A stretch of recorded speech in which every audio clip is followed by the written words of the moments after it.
Assalamualaikum warahmatullahi wabarakatuh. Perkenalkan, nama saya Rini Suryani. Saya dari kelas 2023A.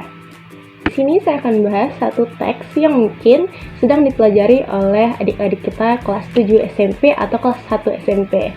Nah, sebelum itu, pernah nggak sih teman-teman membaca atau melihat sebuah tulisan atau teks yang berisi tentang langkah-langkah untuk melakukan sesuatu?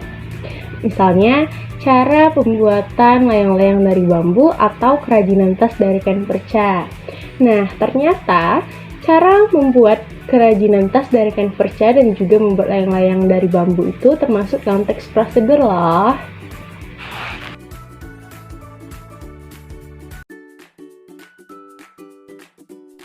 Let's go!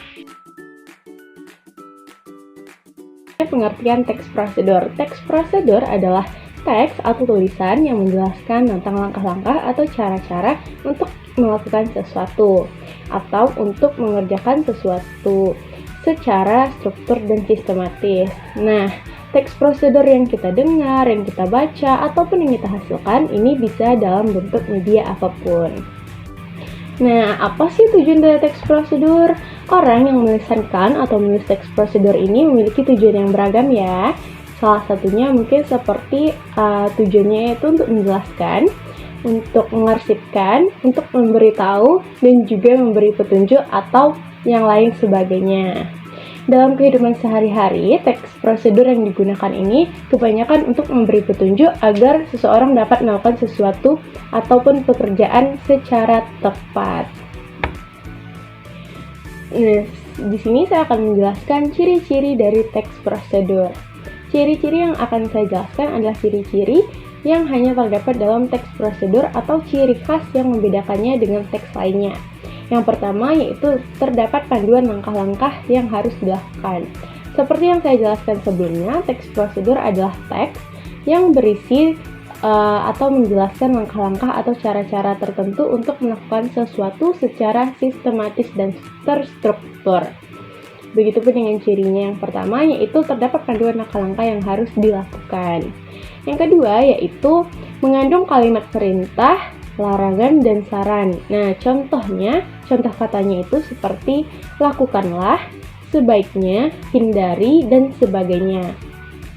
Selanjutnya, ciri yang ketiga yaitu terdapat kata konjungsi. Kata konjungsi yang dipakai dalam teks prosedur tersusun secara runut seperti pertama, kedua, kemudian, selanjutnya, berikutnya, setelah ini, dan sebagainya. Selanjutnya yaitu struktur dari teks prosedur. Struktur dari teks prosedur itu terbagi menjadi 4 kecuali judul.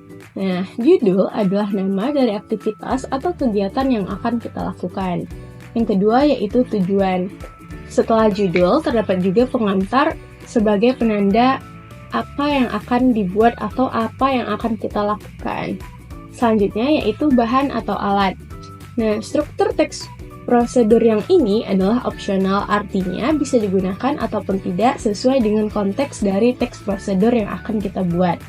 Selanjutnya yaitu langkah. Langkah adalah hal yang paling utama dalam teks prosedur. Bagian ini berisi tahapan, urutan kronologis maupun panduan yang disusun secara runut dan sistematis. Yang terakhir yaitu penutup. Nah, pada bagian penutup ini biasanya merujuk ke hal-hal yang disebutkan di pendahuluan dan diulang dengan bentuk sinonim. Isinya untuk memotivasi orang-orang melakukan